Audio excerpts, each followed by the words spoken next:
ಇದೇ ಪ್ರಶ್ನೆ shortcut method ಉಪಯೋಗಿಸೋಣ. So ನಿಮ್ಗೆ ಗೊತ್ತಿದೆ ಗಿವನ್ ಏನು ಅಂತ ಹೇಳಿ. So A11 is equal to 38, A16 is equal to 73, A31 is equal to what ಅಲ್ವಾ? ಸೊ ಮೊದಲನೇದಾಗಿ ಡಿ ಕಂಡುಹಿಡಿಯೋಣ. D value, so D is equal to AM. So ಇಲ್ಲಿ A16 minus A11 divided by 16 minus 11, that is 5. So 73 minus 38 divided by 5. So ಇದು ಎಷ್ಟು ಬರ್ತಿದೆ ಹುಡುಗರ? 15 ಅಲ್ಲ 35 7 ಕರೆಕ್ಟಾ? So 38 40 33 35 35 by 5 is 7 correct. ಇವಾಗ ಇಲ್ಲಿವರೆಗೂ ಹಾಗೆ ಇದೆ.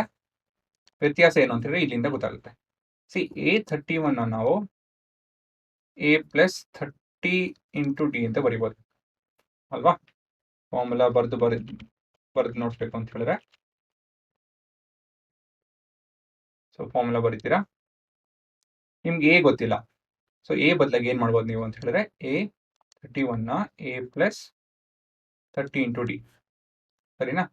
ಇದನ್ನ ನಾನು A ಪ್ಲಸ್ 10D ಅಂತ ಬರೆಯೋಕ್ಕಾಗುತ್ತಾ? ಪ್ಲಸ್ 20D, 30Dನ ಸ್ಪ್ಲಿಟ್ ಮಾಡ್ತಾ ಇದ್ದೀನಿ 10D ಪ್ಲಸ್ 20D ಅಂತ ಹೇಳಿ. ಏನಕ್ಕೆ? ನಮಗೆ A11 ಗೊತ್ತಿದೆ. A11 is as per the formula A plus 10D. So A11 ಗೊತ್ತಿದೆ, ಇದು ನಮ್ಮ A11 ಅಲ್ವಾ? ಹಾಗಾಗಿ ಇದ್ರ ಬದಲಾಗಿ ನಾನು 38 ಅಂತ ಬರೀಬೋದು, ಪ್ಲಸ್ 20 ಇಂಟು 7. So 140 plus 38 180 178.